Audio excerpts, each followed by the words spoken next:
புரட்டாசி மாதத்துல மகாலயபட்சத்தில் வரக்கூடிய ஏகாதசிக்கு தான் இந்திர ஏகாதசி அப்படின்னு பேரு.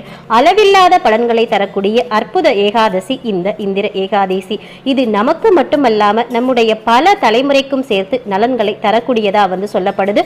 இந்த இந்திர ஏகாதசியோட சிறப்புகள் குறித்து நம்ம பார்க்கலாம். புரட்டாசி மாத தேய்பிரையில் வரும் இந்திர ஏகாதசியில காக்கும் கடவுளான மகாவிஷ்ணுவை வழிபடுவதோடு சேர்த்து மறைந்த முன்னோர்களுக்கு தர்ப்பணம் செய்து எவரொருவர் முறையாக சடங்கு வழிபாடுகளையும் செய்கிறாரோ அவர்கள் தெரிந்தும் தெரியாமலும் செய்த அனைத்து பாவங்களும் நீங்கும் அப்படின்றது ஐதீகம். அது மட்டுமல்லாம இந்திர ஏகாதசியில விரதம் இருந்து வழிபாடு செய்தா நம்முடைய முன்னோர்களுக்கு முக்தி கிடைக்கும். நாம் செய்த பாவங்கள் மட்டுமின்றி முன்னோர்கள் செய்த பாவங்களிலும் இருந்து விடுதலை கிடைக்கும்.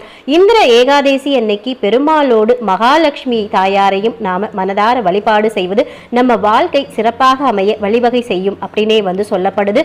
இந்த சிறப்புக்குரிய